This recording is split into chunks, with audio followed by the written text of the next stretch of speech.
Hello दोस्तों। हाय।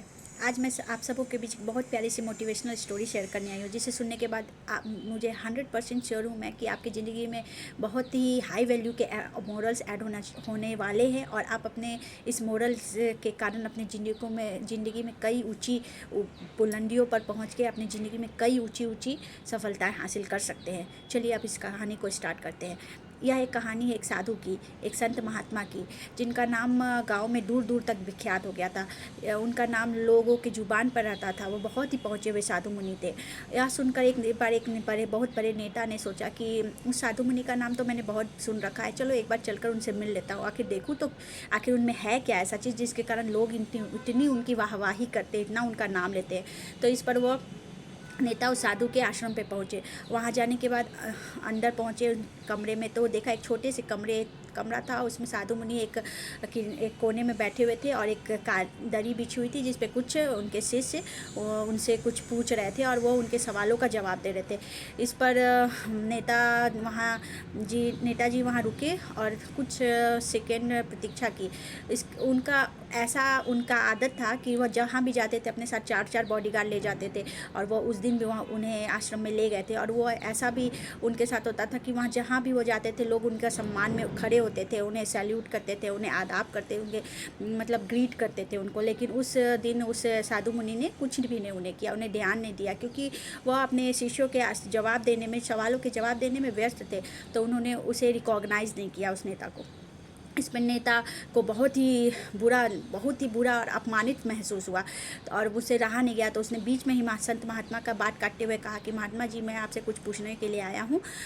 तो इस पर महात्मा इतना बोलते ही महात्मा जी ने कहा कि संत जी ने कहा कि रुको, मैं अभी इनके सवालों का जवाब पहले दे दूँ, उसके बाद मैं आपसे बात करूँगा, तब तक आप चाहे तो आप कुर्सी पर बैठ सकते हैं। और इसका सुन के तो वह नेता जो और बौखला गया और गुस्सा हो गया, और गुस्सा होकर बोला कि आप क्या समझते हो, आप बहुत बड़े संत महात्मा हो, मैं आपकी औकात आपको बताता हूँ। तो इस पर साधु मुनि ने कहा कि मुझे आपसे मतलब कुछ नहीं सुनना है, मैं अभी इनका जवाब दे देता हूँ, तो ये जवाब दो, फिर मैं आपसे बात करूँगा। इस पर नेता और बौखला गया, कहा आप जानते भी हो क्या कि मैं कौन हूँ?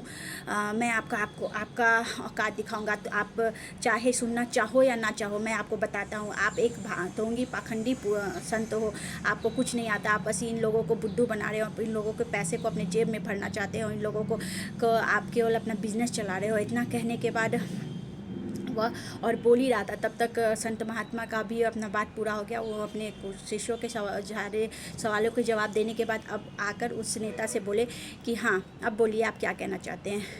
तो वो बोला, मैं क्या कहूँगा, आप तो सब लोगों को बुद्धू बना रहे हैं, मैंने तो आपके बारे में जो सुन रखा था सब गलत है, सब झूठ है। तो इस पर उसने संत महात्मा ने कहा कि मुझे आपसे कोई गिला शिकवा नहीं है, मुझे आप में कोई दोष नहीं दिखता, क्योंकि ये आपके अपने व्यक्तिगत विचार है जो आप बोल रहे हो।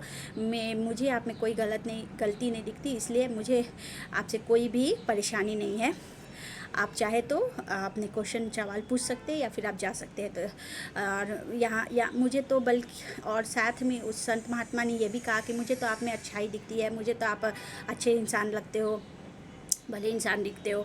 तो यह सुनकर नेता बहुत खुश हो गया, 7वें आसमान पे उसे खुशी के कारण वो चढ़ गया, और यह सुनकर वो एकदम गदगद होकर अपने घर गया। तो उनके पिताजी जो नेताजी के थे वो ध्यान योग में मेडिटेशन में लगे थे। उनके पिताजी बहुत ही सज्जन पुरुष थे, वह हर जीवन भर दूसरे लोगों की भलाई किए, और कभी अपने बारे में नहीं सोचा, निस्वार्थ भावना से सबकी सेवा करते थे।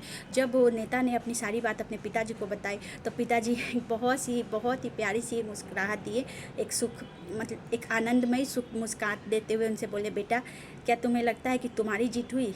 नहीं, जीत तो अभी भी उनकी ही हुई है। वो तुम्हारी बड़ाई नहीं कर रहे थे, वो जो बोल रहे थे ये उनका अपना सोच था। उन्होंने वही बोला जो वो हैं, और तुमने उन्हें वही बोला जो तुम हो, जो तुम्हारी सोच है। तुमने अपनी सोच से उन्हें बोला, और वो अपनी सोच से तुम्हारे बारे में बोले, इसलिए उन्होंने तुम्हारी बड़ाई नहीं की, उन्होंने अपने विचारों को बताया है, और तुमने अपने अंदर के विचारों को बताया है। कि ऐसा कहा भी गया है वेदों में कि यथा दृष्टि तथा सृष्टि, जैसी हमारी दृष्टि होगी वैसे ही हमारी सृष्टि होगी। जैसे दुनिया वैसी नहीं दिखती जैसे हम देख जैसा हम देखते हैं वैसा दुनिया नहीं दिखती। दुनिया वैसी जैसा हम सोचते हैं वैसी दुनिया होती है। हमें लगता है कि दुनिया ऐसी है इसलिए हम ये सोच रहे हैं, जबकि ऐसा नहीं है। हम जैसा सोच रहे हैं वैसी हमें दुनिया दिख रही है, ऐसा होता है। इसलिए अपने अगर दुनिया को बदलना चाहते हैं तो अपने नज़रिए, अपने सोच को बदलना होगा, तभी हम इस दुनिया में अच्छे से रह पाएंगे और लोगों की सेवा कर पाएंगे और बहुत आगे उन्नति कर पाएंगे। थैंक यू, धन्यवाद।